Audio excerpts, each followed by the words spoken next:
আসসালামু আলাইকুম। আসলে ঈদ মোবারক সব জায়গাতে দেওয়া যায় না। আর এখানে ঈদ মোবারক দেব, এটা মমিন হিসাবে দেয়ার দরকার।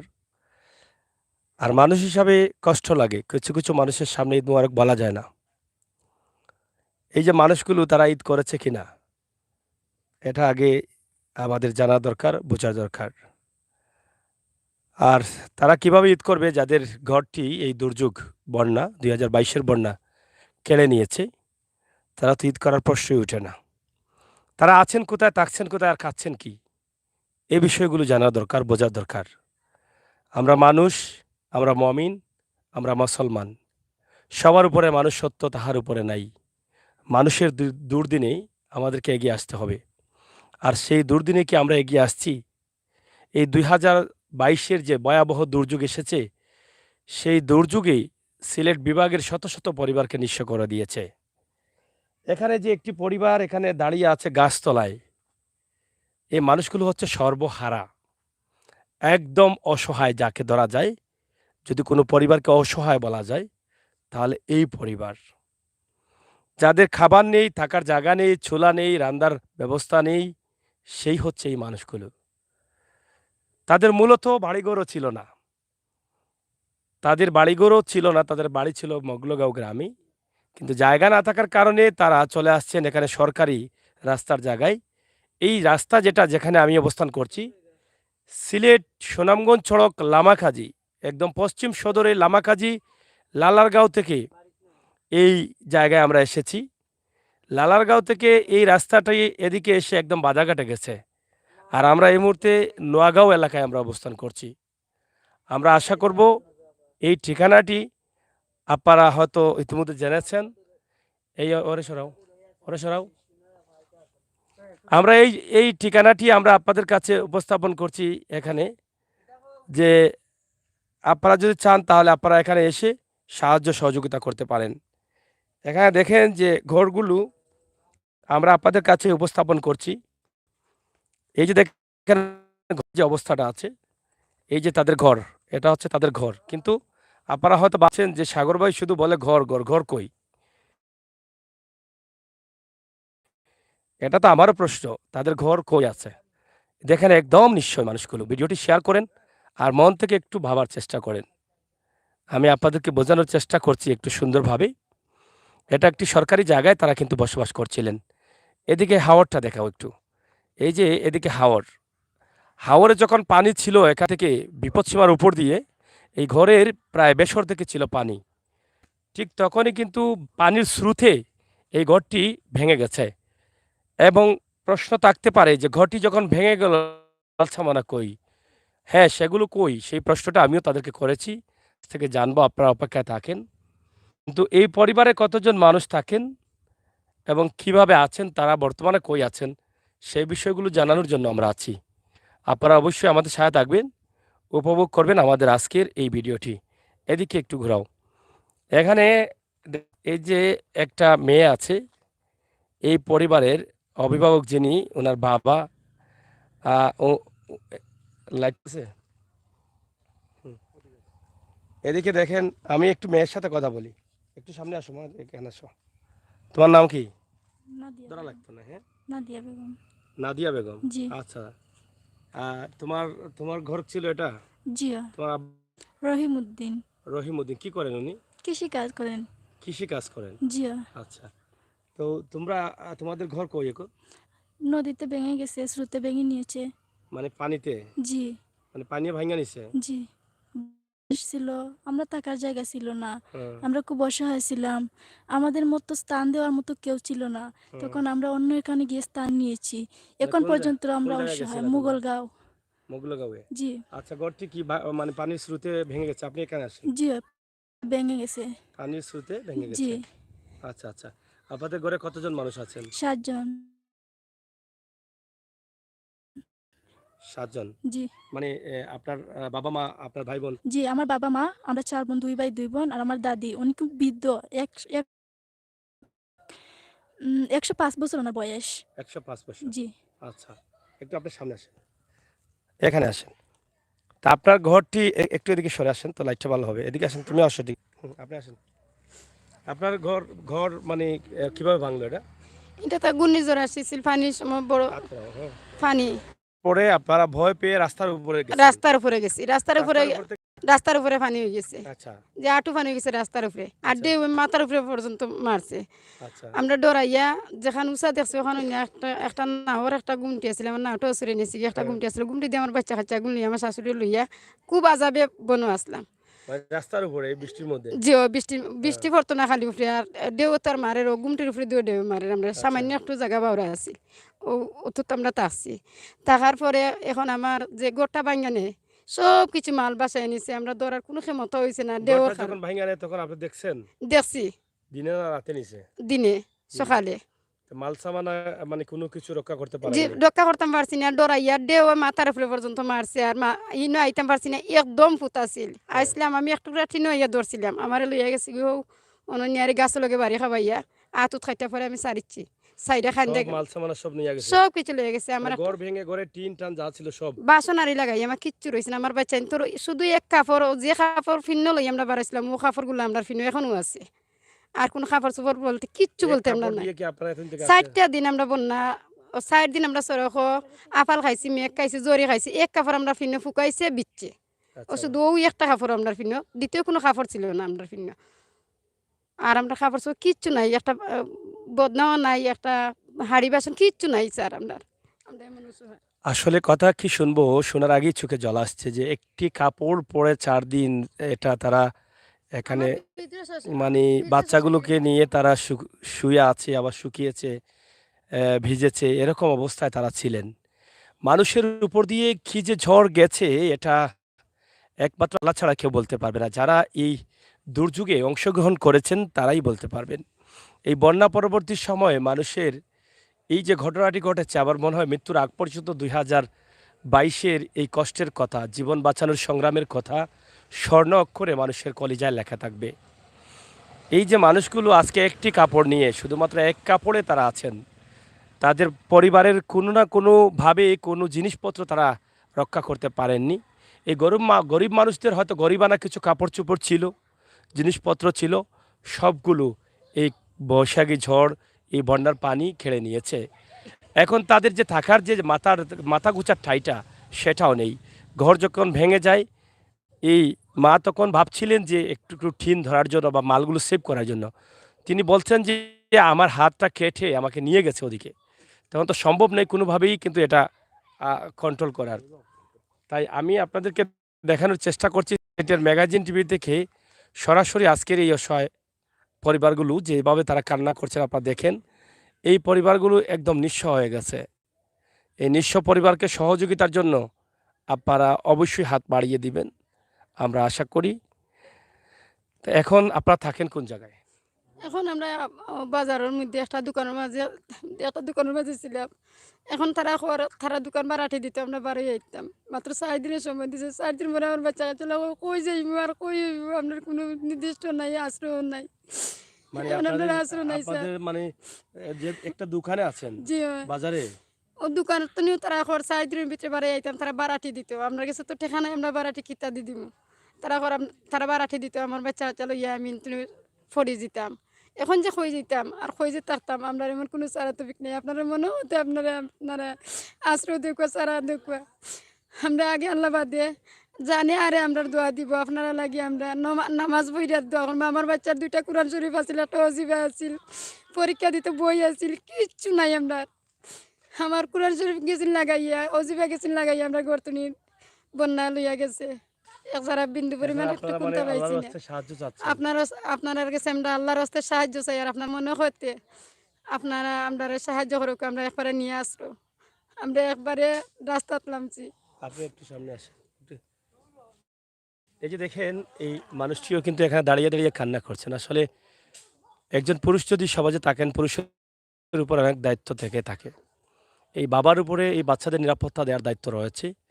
ওনার বৃদ্ধা মা, 105 বছর বয়সের মার দায়িত্ব রয়েছে, যাকে কোলে পিঠে করে নিতে হয় এক জায়গা থেকে অন্য জায়গায়। সেই মার দায়িত্ব ওনার উপরে। দিনমজুর খেটে খাওয়া মানুষ কি করে এই পরিবারের যে এই মাসুম বাচ্চাগুলো সহ এই সদস্যদের খাবার নিয়ে যাবে? এই যে সর্বহারা হয়ে হয়তো বন্যার সময় হয়তো মানুষ মানুষকে আশ্রয় দিয়েছে, তারাও কিন্তু আশ্রয় নিয়েছিলেন একটি বাজারের দোকানে। এই সমস্ত বড় মেয়ে, ছোট বাচ্চাগুলো নিয়ে একটি বাজারে থাকাটা তাও নিরাপদ না। কিন্তু নিরুপায় হয়ে তারা আছেন এবং তাদেরকে বলা হচ্ছে আগামী ৪ দিনের মধ্যে তারা বের হয়ে যাবে। কিন্তু যাবেটা কোথায়? হয়তোবা তারা গাছতলায় যেতে হবে আর না রাস্তায় থাকতে হবে। এই যে তাদের ভিটা, ঘর নেই, এখানে এসে থাকবে কিভাবে? একটা বাঁশের কোঠাও নেই। এই যে তাদের বাথরুমের ব্যবস্থা ছিল, টয়লেটের ব্যবস্থা সেটাও নেই। তাদের টিউবওয়েলের এখানে সম্ভবত ছোট্ট একটি ওয়াল ছিল, দেয়াল ছিল, সেটাও ভেঙে পড়েছে, এখান থেকে দেখা যাচ্ছে। তো চেষ্টা করেছিলেন তারা কোনোভাবে ঘরের ভিতরে থাকতেন, কিন্তু এখন তো আর সেটা সম্ভব হচ্ছে না। আমরা কথা এই পরিবারের মানে কান্না জড়িত কণ্ঠে দাঁড়িয়ে আছেন। আচ্ছা, আপনার কি অবস্থা এখন? এখন খুব তো আমরা মনে করো রাস্তার মধ্যে এখন খুব আমরা দাঁড়াই আছি। এখন আমরা কোনো উপায় নাই, চারা নাই, টপিক নাই, কিচ্ছু নাই। এখন আপনার কাছে আমরা সহযোগিতা করি আল্লাহর রাস্তায় আমরা দান দক্ষিণা চাই। আপনার বাড়ি কোন জায়গায় ছিল? আমরার বাড়ি ছিল মগলগাঁও। তখন মগলগাঁও আপনার বাবার বাড়ি মোগলগাঁও ছিল? মগলগাঁও থাকার সত্ত্বে আমরা ব্যবসা ছাড় কোনো সম্পদ রয়েছে না, একটা বিটা বাড়ি রয়েছে না, কিচ্ছু না রওয়ার পরে গিয়ে আমরা এই অসহায় হয়ে আমরা সিএনজির জায়গাত আমরা চড়ার সিএমপির জায়গাতে আছে। সিএমপির জায়গাতে ঘর দুয়ার মানছি, বান্ধাই আমরা রয়েছি। থাকার পরে 10 বছর পরে গিয়া ওখান দেখা 8 বছর থাকার পরে ওখান দেখা যায় বন্যায় আমরা রে অসহায় করে ফেলাইছি একবারে। মনে করে একটা বাসপালা পর্যন্ত রয়েছে না, কোনো পরিচয় রয়েছে না, কিচ্ছু এখন রয়েছে কি না। আপনার কাছে টাকা পয়সা আছে? এখন করতে পারবে? এখন আমরা কাছে কোনো টাকা পয়সা নাই। আমার চাইকু বাচ্চা একজন মা, আর আমি আমার পরিবারের লই আমি একলা একজন রুজি রোজগার করি। আমার 60 বছর বয়স, আর আমি তার 4-6 জন মানুষের ফালি আর খাই। ও আমার তার সারা আপনি রুজি করে আর একটা টাকা রুজিও নাই, বন্যা হয়ে গেছে আর আমার একটা নৌকা ছিল, নৌকাটা আমার চুরি নেওয়ার বাদে আমি বড় অসহায় হয়ে গেছি। নৌকা কোন জায়গায় ছিল? আমার ঘরের সামনে দিয়ে আসিল গাছের তলা বান্ধা। এখানে এখানে এখানে কোন জায়গায় বান্ধা ছিল? ও টিফলার গুড়ি খান্দাত ও গাছটা বান্ধা আছে। ও গাছের সাথে? জি হয়। এই বন্যার সময় নৌকাটাও চুরি হয়েছে? হ্যাঁ বৃষ্টিত চুরি পারি হয়েছে না ছুটিয়া গেছে? না চুরি হয়েছে, বৃষ্টিত পারি দিন মারি রাইত। রাত চুরি করে নিছে? জি হ্যাঁ। আচ্ছা, তো এখন মানে আপনি কি সাহায্য চাচ্ছেন? এখন আমি সাহায্য চাইছি আল্লাহর বাস্তে আপনার আমরা আমারে তোমার মনে যদি হয়তো আমার আমিও দোয়া করবো, আমার বাচ্চা কাছে দোয়া করবা, আর আপনারা আমার দোয়াখান চাই আপনার কাছে, আপনারা আমার লাগে দোয়াখান করবা আর আমার একটা সাহায্য আল্লাহর বাস্তে। আপনার নাম কি? আমার নাম রহিম উদ্দিন। সরকারিভাবে কোনো সাহায্য পেয়েছেন? জি না, আমি সরকারি কোনো সাহায্য পাই নাই, কোনো টাকা পয়সা পান নাই? কোনো টাকা পয়সাও পাইছি না। ইউনিয়ন পরিষদের মানুষের টাকা 10,000 করে পাইছেন শনিবারে ঈদের আগে, পাওয়ার বাদে মানুষে এই লুটপাট করে টাকা পয়সা দেয় না। সেই গড়দার ঠিকঠাক টুকটাক ভাঙছে যে ওটা গড়দার কিছু মানুষের গড়ের, কিন্তু আমি একটা টেকাও পাইছি না। না পাওয়ার সত্ত্বে আমি আমার মনটারে বুঝ দিয়ে আল্লাহর ঘুমিলে আল্লাহর নাম লই আমি রাস্তায় দিকে আটিয়া চলি আর। ঈদ কিভাবে কাটালেন আপনারা? যে আপনার ঈদ আমার বাচ্চা ঈদ খেতে হইতেও পারে। ঈদের মাংস টাংস পান নাই? যে পাইছি তুরা মাংস পাইছি, ওই দিয়ে ঈদ করছি না। আমার বাচ্চা খাইছে একটু কাপড়ও ফিনতে যেন যে কাপড় আমরা খোলে খেতে হইব। আমার বাচ্চা করে একটা সেট আরো জনের দান করছে, আচ্ছা আচ্ছা, তো এভাবে আরো জনের দান করছেন একটা সেট, ওভাবে আমরা চলি আর। আর এখন আপনি কি লেখাপড়া করো নাকি? জি, আমি এর সামনে হ্যাঁ। আগস্ট শুনেছি আমার পরীক্ষা। বইতে কিছু তাও নাই। এই হুম। তাও এই পরীক্ষার জন্য আমি পরীক্ষা এসএসসি পরীক্ষা? জিও এই 2022 এসএসসি জি পরীক্ষা? আমি এসএসসি পরীক্ষার্থী। আচ্ছা, তাও আমি পরীক্ষাটা দিব, এখন আমি অসহায় হয়ে গেছি, কারণ আমার তোমার পরীক্ষার বই ফিস টই এগুলা কই? বইটা সবগুলো বন্যা বাসিয়ে নিয়েছে। কি পড়ে লেখাপড়া করে যে আমি পরীক্ষা দিব, তাই আর এখন আমি ফ্রিটুকুই দেইনি, বন্যায় তোমার এই গেছি। যে কিছু কাগজপত্র ছিল বা এগুলা মানে সার্টিফিকেট বা সব কিছু লয়ে গেছে। এগুলা কি আছে আছে? না, সবকিছু নিয়ে গেছে, শুধু সবকিছু একটা জিনিস আমার কাছে আছে, আমার ভ্যাকসিন কার্ড, যে আমি ভ্যাকসিন দিয়েছিলাম। আর কোনো কিছুই নেই, জন্ম নিবন্ধন বা এসএসসি জেডিসি সার্টিফিকেট কিছুই নাই, পিএসসিও নাই। এখন আমি খুব অসহায় হয়ে আছি যে পরীক্ষা দেবো কিভাবে, কারণ পরীক্ষার ফিসটুকু আমি এখনো দেইনি। তাছাড়া কিভাবে পরীক্ষা দেব? সব থেকে বড় কষ্ট হলো কোন এতদিন স্কুলে আমি পড়ো? মুগলগাঁও দারুল ইসলাম দাখিল মাদ্রাসায়। মাদ্রাসা লেখাপড়া করছো? জি, মাদ্রাসায় লেখাপড়া করছি। আচ্ছা, এখন আমার এতদিনের স্বপ্নগুলো নিয়ে আমি বসেছিলাম, তাই খুব কষ্ট হচ্ছে পরীক্ষা দিতে পারবো কিনা। হুজুরাও মেনে নিচ্ছেন না, কারণ আমার পরীক্ষার ফিসটুকু এখন দেওয়া হয়নি। এখনো মানে পরীক্ষার ফিস দিতে পারেন নাই বলে মানে তারা আমাকে ক্যান্সেল করা হচ্ছে। মানে অ্যাডমিট কার্ড দেওয়া হচ্ছে না? জি না, এখন কার্ড দেওয়া হয়েছে না আমার বাচ্চা করে। কত টাকা লাগে আপনার? 2500 টাকা। 2500 টাকার 500 জন্য টাকা অ্যাডমিট লাগে। কার্ড দেওয়া হয়? জি না, card আমার দেওয়া এখন হয়নি। এডমিট কার্ড দেওয়া হয়নি, তাই অন্য যারা আছে তারা নিয়ে নিছে? জি নিয়ে নিছে। আচ্ছা, মোবাইল নাম্বারটা বলো তোমাদের। 0177 77 38 38 71 71 332 332 আবার বলো। 01 01 77 77 38 38 71 71 332। 332। জি প্রিয় দর্শক, দেখেন এই যে মেয়েটি, এই মেয়েটি মাদ্রাসায় লেখাপড়া করে, এসএসসি পরীক্ষা 2022-এ দিবে, কিন্তু অ্যাডমিট কার্ড অনেকেই নিয়ে আসছেন, অ্যাডমিট কার্ডের দেওয়ার সময়ও গেছে, কিন্তু এই মেয়েটি পরীক্ষার ফিস দিতে পারে না বলে সে অ্যাডমিট কার্ডটাও নিয়ে আসতে পারেনি। তার উপরে আবার আরেকটি ঝড় চলে গেল, যেটা আপনারা দেখলেন যে বন্যার সময় ঘরটি ভেঙে চুরমার হয়ে তার যে বইপত্র, তার কাগজপত্র, তার জেএসি, এগুলোর অনেক ধরনের সার্টিফিকেট, সনদ সব বন্যার পানিতে চলে গেছে। তার জন্ম নিবন্ধন, অনেক কিছুর প্রয়োজন। তাহলে কি মেয়েটি শেষ পর্যন্ত তার লেখাপড়ার স্বপ্ন ভেঙে যাবে? এখন এই জন্ম নিবন্ধন নিতে হলে, এই কাগজপত্র উদ্ধার করতে হলে অনেক কিছুর প্রয়োজন। যাদের সাধ্য আছে, সাহস আছে, শক্তি আছে, তারা, যারা চিনেন জানেন, তারা অনেক সহজে নিয়ে আসতে পারেন।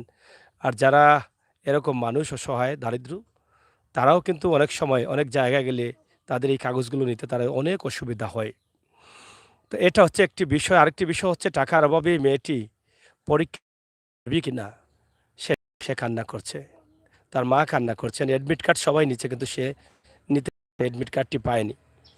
তাই আজকে আল্লাহর ওয়াস্তে আপনাদের কাছে চাইব, আমি নাম্বারটি সরাসরি দিয়েছি, আপনাদের দিলাম যে বন্যা পরবর্তী সময়ে অসহায় মানুষগুলোর পাশে আমরা থাকব। আমি আজকে আশা করে একটি অসহায় পরিবারকে আপনাদের কাছে নিয়ে এসেছি। যদি আল্লাহর ওয়াস্তে এই পরিবারটাকে কিছু সাহায্য করেন। প্রথমত তাদের একটি ঘরের প্রয়োজন। দেখেন এই মানুষগুলো কোথায় থাকবে?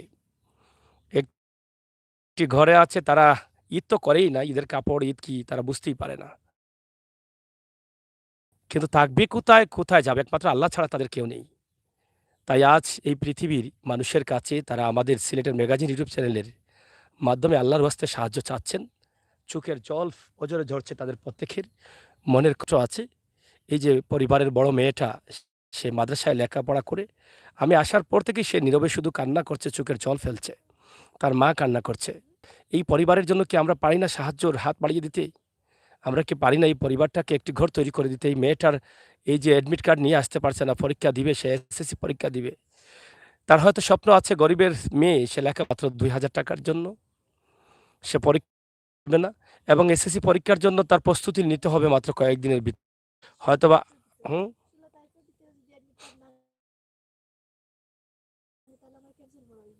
একটু সামনে আসো, মানে এই রানিং মাসে জুলাইয়ের। জি ওই জুলাই মাসের 16 তারিখের ভিতর যদি আমি টাকা না দিয়ে অ্যাডমিট কার্ড না আনতে পারি, তাহলে আমার পরীক্ষাটা ক্যান্সেল হয়ে যাবে। আপনার মাদ্রাসার নাম কি? দারুল ইসলাম দাখিল মাদ্রাসা, এটা কোন জায়গায়? মুগলগাঁও। এটা কি প্রাইভেট না সরকারি? সরকারি। সরকারি। তো এখানে বলা হয়েছে মানে আপনার ফিসটা কি কত? 2500 টাকা। পুরা টাকাটা দিতে হয়? জি মানে আপনার জন্য এখানে কোনো মানে ডিসকাস নাই, মানে মানে জি কিছু না, টাকা জি না। মাফ দেয় না? আমি আবেদন করেছিলাম যে কিছু কম টাকার জন্য। ওরা হুম। বলছে যদি কিছু টাকা কম হয়, 1 টাকা কম হলেও আমার পরীক্ষার অ্যাডমিট কার্ড দেওয়া হবে না, অথবা ক্যান্সেল হয়ে যাবে 16 তারিখের ভিতরে আমার এই পরীক্ষা। মাদ্রাসার জি তারা বলছে এটা? জি। এখানে ছাত্রছাত্রী কি সংখ্যা কেমন? ও 50 জন, মানে টোটালি কেমন, মানে পুরা মাদ্রাসায় টোটাল 500 জন হবে। এত ছাত্র? জি এত ছাত্র থাকার পরেও একটি ছাত্রকেও তারা মানে ডিসকাস করতে পারছে না? হ্যাঁ, আর যদি গোপনে কাউকে করে আপনার মারছিলেন? খানছি খান্দা কইছি যে আমার বাচ্চাগুলো আমার তন্য সারাতে আমার বন্যা সব কিছু লইয়া গেছে, আমার থাকারও এই জায়গা এই নাই। বন্যার পরে? যে ও ওদিন খালো আমি গিয়ে আচ্ছা, খানছি, আমার আচ্ছা। তারা অ্যাডমিট কার্ড দিছে, আমার বাচ্চাকে অ্যাডমিট কার্ড আনছেন, আমি খানছি। ইসলাম জানাবার গেছে খানছি, নুরুদ্দিন জানাবার গেছে খানছি। খান্দা কইছি যে আমার তো সার্টিফিকেট নাই, আমি খাইতেও পারাম না, বাঁচতেও পারাম না, আমিও না পরীক্ষার ফিস দিতাম ছিল, আমার বাচ্চার অ্যাডমিট কার্ড দেখো আপনারা। তারা কইছে এটা সরকারি আইন, আমরা পকেট থেকে দিবনি, আমরা এটা পারতাম না, যদি টাকা দিন না, যারা টাকা দিত না তারা পরীক্ষা থেকে ক্যান্সেল করে দিব। সেটা ডাইরেক্ট বলে দিয়েছে? যে ডাইরেক্ট বলে দিছে। 16 তারিখ যদি নিয়ে টাকা না দিতে পারি, তাহলে অ্যাডমিট কার্ডও দিবেন, আমার নামও ক্যান্সেল করা হবে। টাকা তো আমার ভাই বন্ধুরা দিয়ে দিবে, এটা বড় বিষয় না, কিন্তু কথাগুলো শুনে আমার চোখে জল চলে আসছে। জি, গরিবের জন্য কোনো সাহায্য নেই, সাহায্য আছে তাদের জন্য যারা দন আছে, তাদের জন্য আরো একটু বেশি হেল্পও আছে, কারণ মানবতা তারা রাখতে চায়। আর যারা গরিব তাদেরকে কোনো সহায় দেয় না কেউ, অসহায় ভেবে দূরে সরিয়ে দেয়। সেটাই হলো সব থেকে বড়। আর সবার উপরে মানুষ সত্য, তাহার উপরে নাই, এটাই মানুষ পাবে না। সব সময় যেদিকেই বড় লোক সেদিকেই তাকে, আর গরিবের জন্য কোনো সাহায্য নেই, তবে আমাদেরকে কেউ সাহায্য করছেও না। আর এটা সব থেকে তো আল্লাহ যেন আমাদেরকে সহায় দেন। এখন কি তোমার ভাই বান্ধব অনেক আছে প্রবাসে, তাদের কাছে সাহায্য চাও? কার কাছে চাইবো? আমার তো আত্মীয় বলতে কেউ নেই। আর না, যারা আমরা আমাদের লাইভে যারা আছেন অনেকে আছেন দেখছেন, বা জি জি হতে পারে। তাদের কাছে তো আমি সাহায্য চাইছি বলে কান্নাকাটি করছি, হ্যাঁ। কারণ এই সময়টুকু আমার জন্য অরিজিনাল সময়, যাতে আমি পরীক্ষা দেবো 16 তারিখ। এর ভেতর যদি আমি টাকা নিয়ে না দিতে পারি তাহলে আমাকে ক্যান্সেল করা হবে, আর এতদিনের স্বপ্ন গর্ব আমার সব ভেঙে যাবে, সব স্বপ্ন আমার ভেঙে যাবে শুধু কিছু টাকার বিনিময়ে। আমি পরীক্ষাটাও দিতে পারবো না। আচ্ছা, এখন এই যে তোমার তো একদিকে তোমার এই যে মাত্র 2000 টাকা বা 2200 টাকা লাগে, 2500 টাকা। 500 টাকা লাগে, অন্যদিকে তো তোমার ঘর নাই টাকার আমাদের জন্য। ঘর তো ভেঙে গেছে, যে হ্যাঁ। টাকার আসরটা ছিল সেই আসরটা পর্যন্ত এই বন্যায় ভেঙে নিয়ে গেছে। যদিও গরিব ছিলাম তখন তো একটা ঘরের মধ্যে বসে কে না খেয়ে বসে থাকতাম, কিন্তু এই বসে থাকার জায়গাটাও তো আমাদের নেই। আমরা কোথায় বসে থাকবো, কি খাবো, আর কাকেই বলবো? কেউ তো আমাদেরকে সাহায্য করছে না। আর যারা যারা সাহায্য করবে তারা অবশ্যই শেয়ার করবেন আমাদেরকে। আর এখন কি করব, আমরা কোথায় যাব? খুব নাম্বার অসহায় চ্যানেলে কি বলছেন হয়ে আপনারা? দাঁড়িয়ে বসে আছি। আপনাদের যদি আমাদের দেখে ভালো লাগে তাহলে সাহায্য করবেন, আখেরাতে কিয়ামতেই দোয়া পাবেন। যদি প্রয়োজন মনে করেন প্লিজ দয়া করে আমাদেরকে একটু সাহায্য করবেন। Help me. নাম্বারটা আবার বলো। 0177 0177 38 38 71 71 332। 332। জি আবার বলো। 0177 0177 38 38 71 71 332। 332। জি এটা আপনাদের নাম্বার, নাম কি? না জান্নাত জুই। জয়, এটা আপনার নাম? জি আচ্ছা, আপনার নাম? স্বপ্না বেগম। স্বপ্না বেগম। কি বলছিলেন, মেম্বারের কথা কি বলছিলেন? মেম্বার চেয়ারম্যানে কোনো আমরা সাহায্য করছেন না। আমরা তার কাছে আবেদন করছি, আবেদন করার পরে আমরা কোনো কিছু পাই নাই, তারা আমরা কোনো কথা রাখছে না। আপনাদের ওয়ার্ড কত নম্বর? 9 নং ওয়ার্ড। আপনারা মানে 9 নম্বর থেকে কিছু পান না পাইছি না, কেন? পাইছি না যে আমরা এখন আমরা হইমনি পাইছি, তখন আমরা পাইছি না বললে আমরা জানি যে পাইছি না, লাগি আমরা বলছি যে আমরা পাইছি না। তারা আপনাদের ঘর বাড়ি দেখে নাই? আমরা ঘর বাড়ি দেখার পরেও মনে করো অন্য অন্য যে টুকটাক যারা জায়গা ভাঙছে মানুষের, তারা ঈদের চিল্লাখানে জয় 10,000 সাহায্য টাকা করে। 10,000 সাহায্য তারা দেওয়া হয়েছে, আমার একটা দেখাও না। আলি যে শুধু জানি যে একটু যে মনে করো যে গ্রামাঞ্চলের যে মনে করো যে পাই বন্ধ বেড়া যারা চিরা 1 পোয়া দিছে, আধা কেজি নিয়ে দিছে, চিনি 1 পোয়া নিয়ে দিছে, এটা তো সাময়িকভাবে বেঁচে থাকার তো জন্য। ওগুলাটা দিছে একজনের কাছ থেকে আমরা পাইছি, আর অন্য জাতে কোনো কিছু পাই নাই। এখন আপনার কাছে কত টাকা আছে আজকে? ওখানকে বর্তমানে যা আমরা মাতিয়ার সামনে বইয়া মনে করো আমরা জিরো, মনে করো আমরা আমরা যে সাংবাদিক ভাই আছেন আমরা সামনে, তাইনোর সামনে আমরা জিরো ইয়ে বইয়া মাতিয়ার, কিন্তু আমরা মাত্র খালি ফোনটাও, আর আমরা কিরকম ভাবে মাতিয়ার আর কিরকম ভাবে আমরা কোনো উবা টাকা আছি, পয়সা নাই আপনাদের কাছে? আমাদের কাছে কোনো টাকা পয়সা নাই, না থাকার সত্ত্বে পরে কে আমরা এখন মাতামাতি করিয়ার করিয়া আমরা আমরা সাহায্য চাই। আর যাই হোক, কথা অনেক শুনেছি, অনেক বুঝেছি, বোঝার চেষ্টা করেছি। আমরা আজকে সিলেট থেকে এখানে এসেছি কারণ বন্যা পরবর্তী সময়ে আমরা যখন দেখি যে কোনো মানুষের ঘরবাড়ি ভেঙে গেছে ঠিক তখনই কিন্তু আমরা ছুটে আসি। আমরা খুঁজতে থাকি যে কোন মানুষের ক্ষতি কেমন হয়েছে। আমরা এখানে এসে দেখলাম যে এই পরিবারটি ক্ষতি হয়েছে, এই পরিবারটি থাকেন মগলগাঁওয়ে। আমরা তাদের সাথে যোগাযোগ করেছি, কষ্ট করে তাদেরকে এখানে নিয়ে আসছি এবং এখানে তাদের আজকে উপস্থাপন করছি। এখানে এসে কথা শোনার পরে বুঝলাম যে এটা আসলে খুবই কষ্টের একটি বিষয়।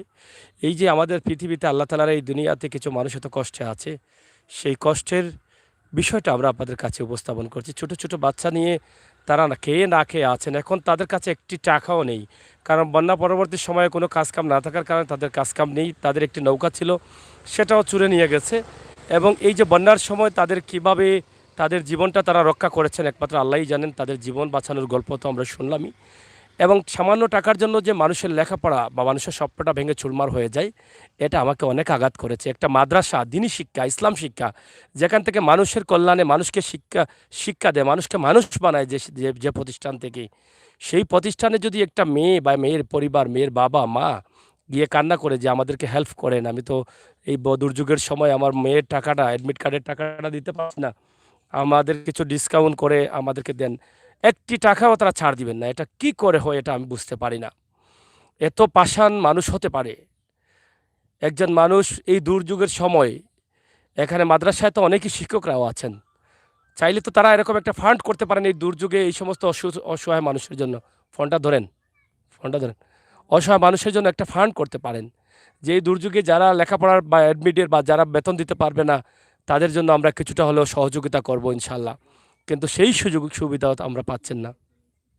কে নাম্বার ফোন ধরিতে ফোন ফোন আসবে তো, না যে না হলে তো নাই, ফোন নম্বর দিচ্ছি আমরা, বাড়িতেই তো ফোন আসতে পারে।